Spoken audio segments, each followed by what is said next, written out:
মিটাৰটো মনে মনে লগাই থৈ গৈছে আৰু লাইন কাটিবৰ সময়ত মোক SDO ওচৰলৈ মাতিছে SDO ওচৰত গৈ পেলাই মই যেতিয়া কমপ্লেইনটো কৰোঁ তেতিয়া তেখেতে মোক কৈছে যে লাইনটো ডুপ্লিকেট হৈ আছে 2 নম্বৰী হৈ আছে গতিকে আপোনাৰ 1 বছৰৰ বিল এখন মোক দিছে 18/9 কিমান 18/9/2023 পৰা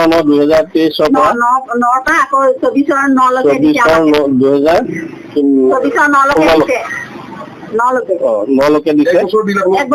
বছৰৰ বিল দিছে লাষ্ট বিল মই আগষ্টলৈকে দি আছে আগষ্ট 1 তাৰিখলৈকে মই লাষ্ট বিল মই পুৰা মই ডকুমেণ্টছ দিব পাৰিম মোৰ ডকুমেণ্টছ দিব পৰা মোৰ ব্যৱস্থা কেপাচিটি আছে সেইখিনি মই ইমান টকা দি থৈছোঁ এতিয়া মোক 1 বছৰৰ বিল কিহৰ কাৰণে দিছে এই বিষয়ে মই জানিব লাগে মিটাৰ লগোৱাটো আমি গম পোৱা নাই আমি গম নোপোৱাকৈ মিটাৰটো লগাই থৈ গৈছে কেনেকৈ কি কানেকশ্যন দিছে কি কৰিছে আমিতো মিটাৰত কাম নকৰোঁ মিটাৰলৈকে ইলেক্ট্ৰিচিটি বোৰ্ডৰ কাম